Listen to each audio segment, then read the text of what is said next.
Baik, Assalamualaikum warahmatullahi wabarakatuh. Selamat pagi kepada mahasiswa Budi Dharma, mata kuliah Arsitektur dan Organisasi Komputer.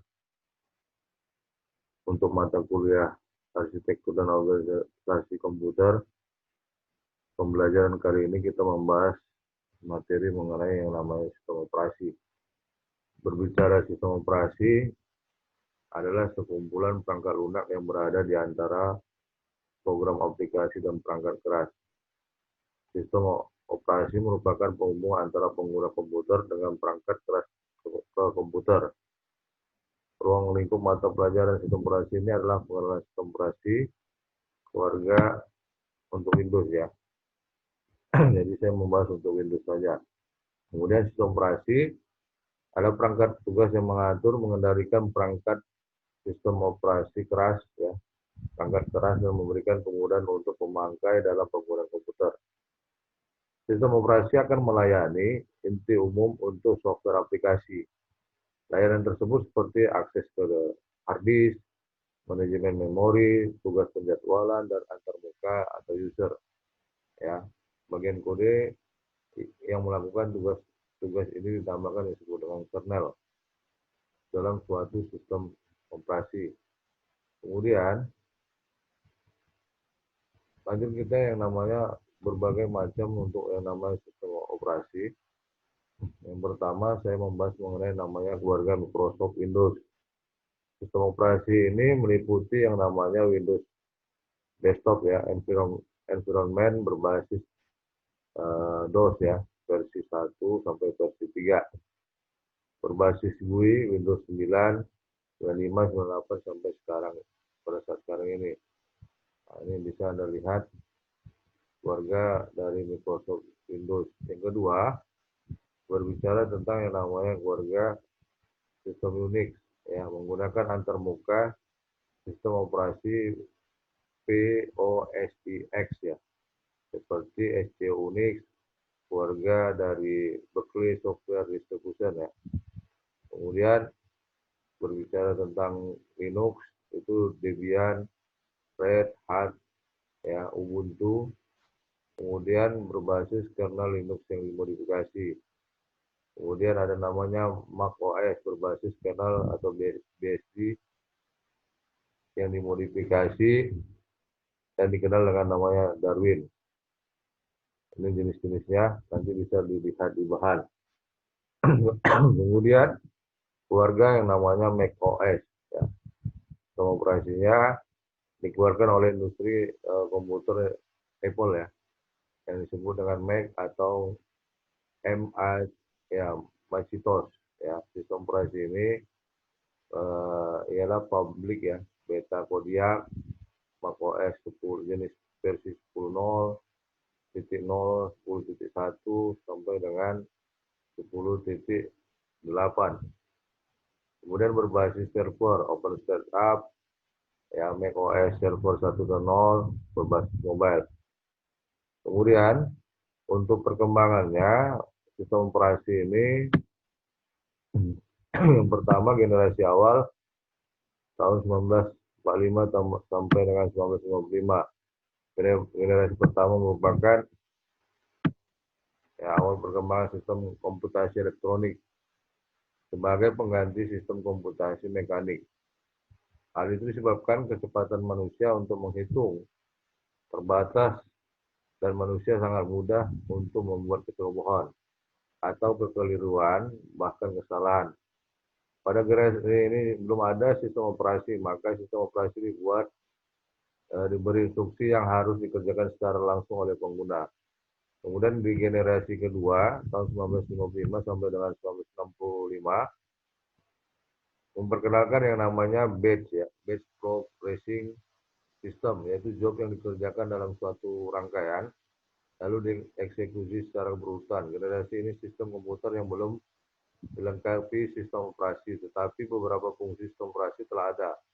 Contohnya fungsi sistem operasi FMS dan IBSYS.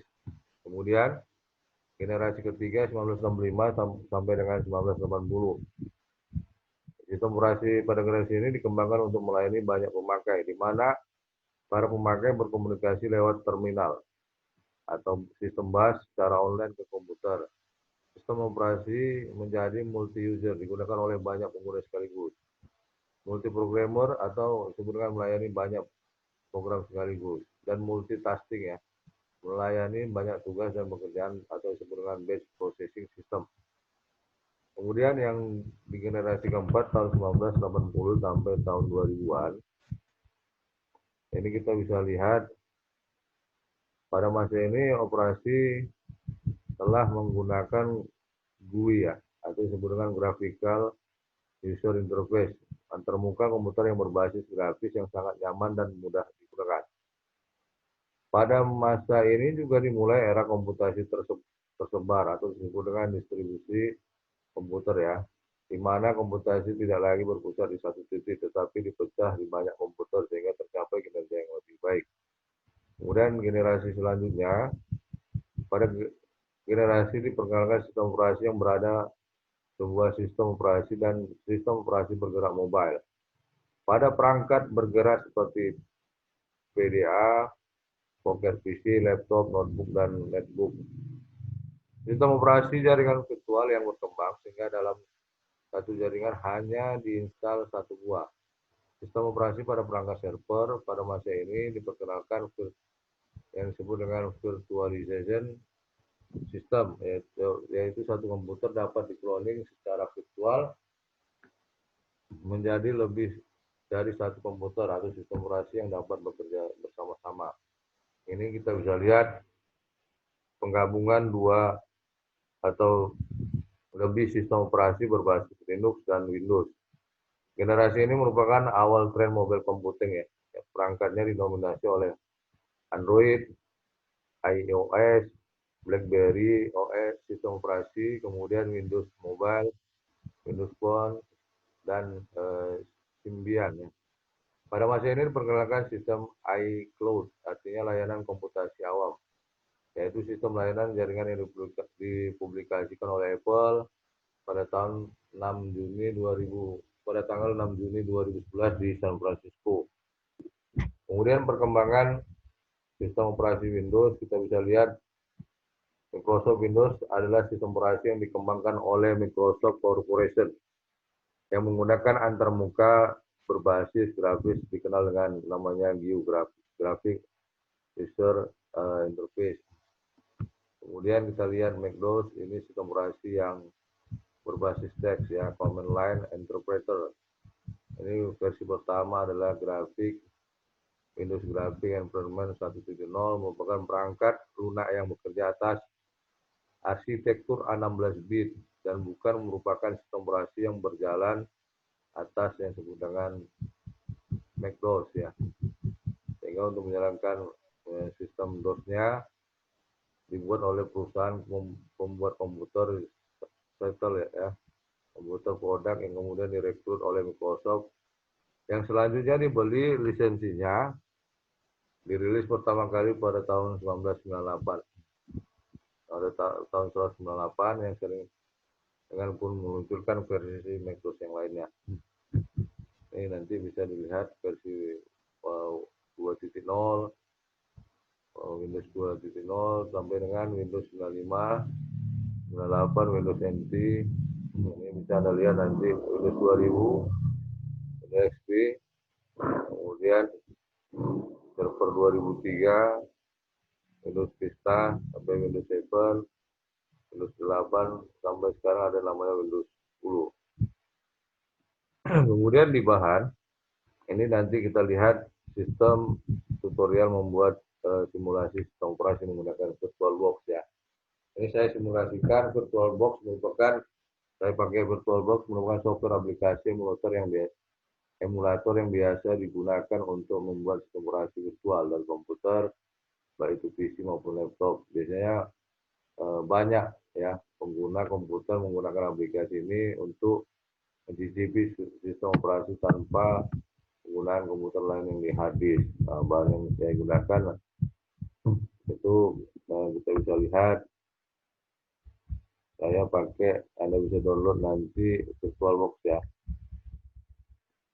VirtualBox di Cortex ya, https www.virtualbox.org, nanti bisa diinstal VirtualBox-nya. Ini langkah-langkah untuk sistem operasinya ketika sudah diinstal, buka aplikasi Oracle PM ya. Ini VirtualBox, kemudian Windows XP, SP3, dan ini bagaimana cara tampilkan virtual machine-nya.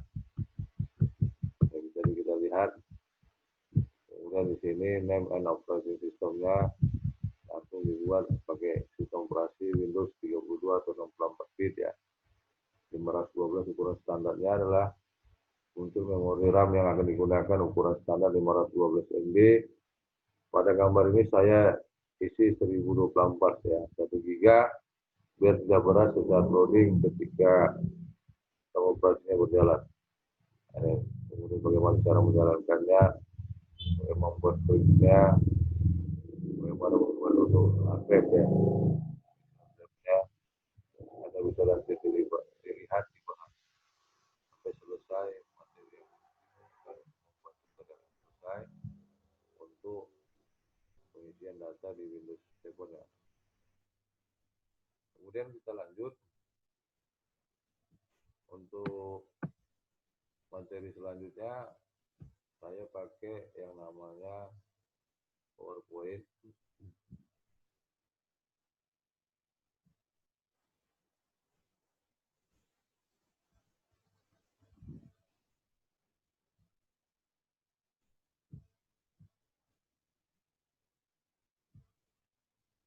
Ini saya lihat tugas ini ya.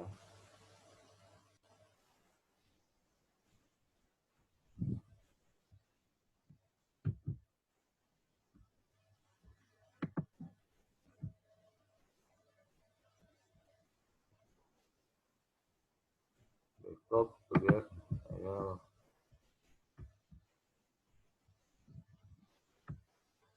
di bahannya nanti di sistem operasi PowerPoint. Ini kita bisa lihat nanti di sini. Nah, struktur sistem operasinya. Pertama, kita mengkaji yang struktur sederhananya. Sistem operasi ini kita bisa lihat nanti ya, program aplikasi sederhananya dari program aplikasi, sistem operasi yang kecil ini urutan dari sistem kerja operasi, program sistem residen, menggunakan ada di first driver-nya. Ini kita lihat menggunakan yang namanya single tasking yang tadi saya jelaskan, sistem operasi yang ada di Windows dan Linux ya. Ini bagaimana level-levelnya, Linux-nya. Struktur dari monolitiknya merupakan struktur sederhana yang dilengkapi dengan dual mode ya, berupa kumpulan prosedur yang dilengkapi. Nanti Anda bisa lihat bagaimana sistem kerjanya, terdiri dari 5 lapis, contoh Unix ya, termodifikasi. Ini. Kemudian kumpulan struktur lapisnya nanti ada dijelaskan di bahan. Kemudian untuk yang penjelasan dari sistem operasi, ini kita lihat ya, sistem operasinya yang saya bahas tadi mengenai tentang ini hardware dan software yang digunakan. Kita bisa lihat ya, sistem komputer itu terdiri dari hardware, sistem operasi, kemudian program aplikasi, kemudian user. Kita bisa lihat dari strukturnya ya, user 1, user 2, user 3. User 1 di bagian compiler ya, kemudian di game, kemudian di text editor, basis data. Ini ada sekitar 3 user, ini user lainnya, kemudian ini program aplikasinya. Sistem dalam operasi sistemnya menggunakan hardware ya, CPU, memori, modul I/O device. Kemudian software yang mengontrol hardware, Kemudian program yang menjadikan hardware lebih mudah digunakan, itu fungsi dari definisi sistem operasi. Kemudian sistem operasi ditinjau dari apa yang dilakukan, kemudian ini terbagi sebagai antarmuka antar user dengan hardware, memungkinkan pemakaian bersama hardware maupun data antar user. Kemudian pengaturan penjadwalan sumber daya bagi user, seperti pemakaian CPU dan modul I/O secara bergantian. Tujuannya adalah seperti styling atau disebut dengan untuk digunakan ya, mengefisiensi operasi hardware. Ini sejarah singkat yang saya sebutkan tadi, dari generasi ke generasi. Nah, ini menggunakan multiple problem system. Beberapa job yang dieksekusi dikumpulkan pada satu pool. Sistem operasi mengambil job atau pekerjaan yang siap dieksekusi. Ini yang seperti saya jelaskan kemarin mengenai tentang penjadwalan proses terbagi dalam beberapa kategori. Yang pertama ada namanya FIFO, yang disebut dengan first in first out atau FCFS, kemudian disebut dengan first come first serve, artinya yang pertama dilayani. Ini menggunakan yang namanya grafik dan chart seperti yang minggu lalu saya jelaskan.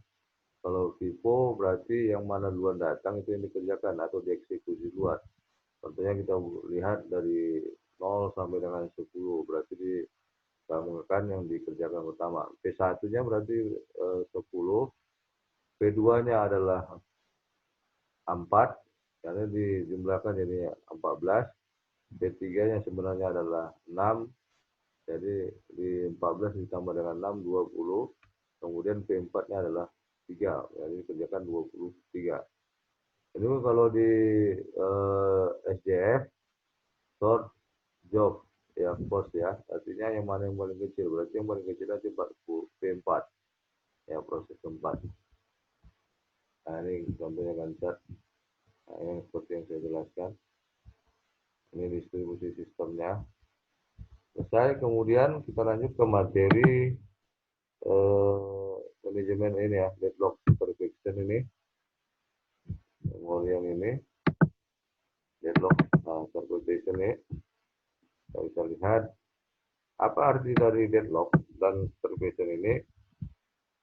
Materinya ini, prinsip dari deadlock itu dapat didefinisikan sebagai blok ya, atau disebut dengan blocking ya, permanen pada proses yang saling berkompetensi untuk berkomunikasi memperoleh suatu sumber daya. Sumber daya dapat dikategorikan secara umum menjadi reusable resource atau consumable resource ya. Kalau berbicara reusable resource itu sebagai sumber daya yang dapat digunakan dengan aman oleh satu proses pada suatu saat. Kemudian kalau yang terdapat dari tiga kondisinya, kita lihat ada namanya request, ada yang disebut dengan hold, kemudian ada release. Contoh reusable resource-nya ada prosesor, ada channel interrupt ya, in-o ya, input outputnya, kemudian main memorinya, dan sound dari memorinya, kemudian ada device, file, database, kemudian ada smartphone. Ini contoh deadlock-nya atau proses blockingnya. Ini consumer. Tadi ada resumal, ini ada namanya consumal ya. Berdaya yang dapat dibuat oleh atau dilenyapkan. Kondisi tidak atau terblok menghasilkan proses yang siap melayani sumber daya. Ini contoh P1 dengan P2-nya ketika dia mengirim data. Ya, receivernya artinya pengiriman datanya, contohnya adalah interrupt, sinyal, berita atau message, informasi dalam input output buffer. Beberapa kondisi dari deadlock. Yang pertama adalah mutual exclusion, hanya suatu proses yang belum menggunakan sebuah sumber ya. Nah, kemudian ada namanya hold and wait, kemudian ada no permission, kemudian ada circular ya, wait. Ini untuk yang circular wait, proses P1 diproses ke P2. Bagaimana proses P1 mengirim data ke P2 melalui yang namanya request, pencarian, kemudian dikirimkan data, kemudian dari P2 mengirim data, merequest ya, artinya ke pencarian data, kemudian dikirimkan melalui ke proses satu.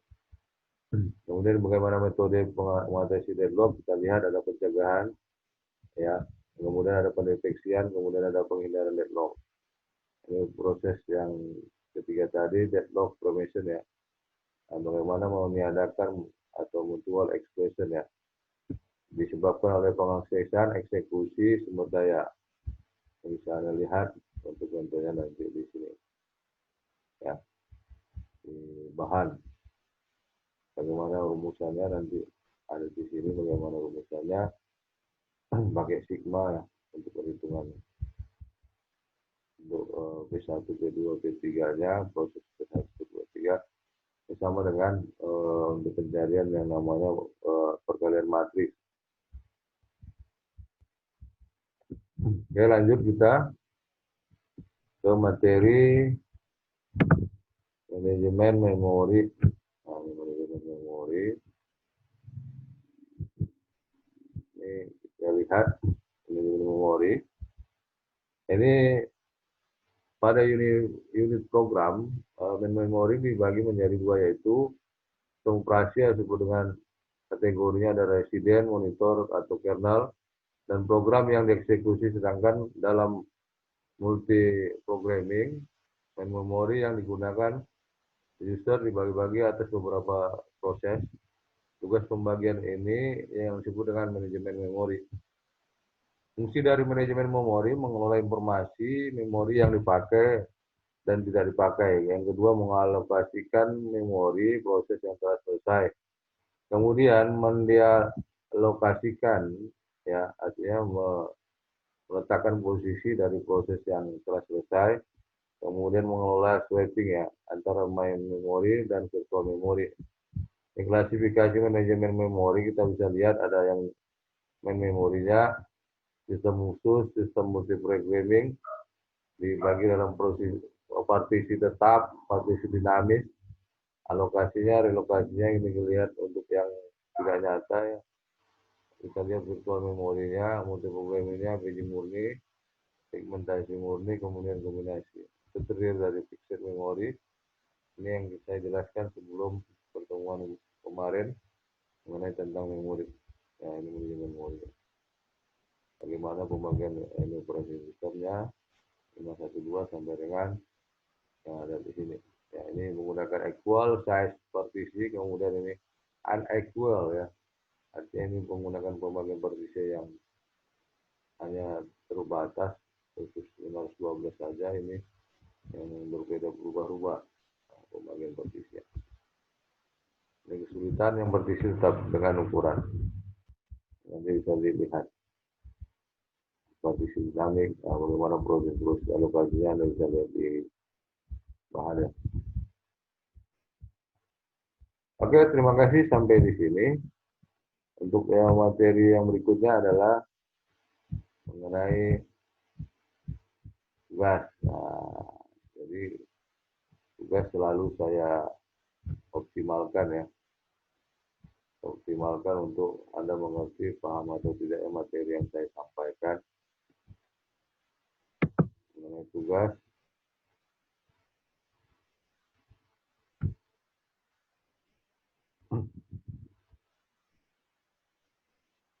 kita lihat tugasnya.